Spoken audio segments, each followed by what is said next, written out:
পৃথিবী যাদের পাগল বলেছিল তারাই ক্যানভাসে এঁকে গেছেন অমর সব সৃষ্টি। কিন্তু সেই সৃষ্টির আড়ালে কতটা অন্ধকার লুকিয়েছে।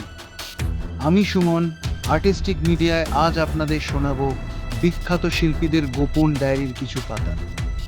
বিখ্যাত চিত্রশিল্পী ভিনসেন্ট ভ্যান গগের নাম তো আমরা সবাই জানি, কিন্তু তার মৃত্যুর পর উদ্ধার হওয়া এক গোপন ডায়েরিতে লেখা ছিল এক অদ্ভুত কথা। তিনি লিখেছিলেন, আমি যখন ছবি আঁকি তখন তুলিটা আমি চালাই না, আমার হাতটা অন্য কেউ টেনে ধরে রাখে।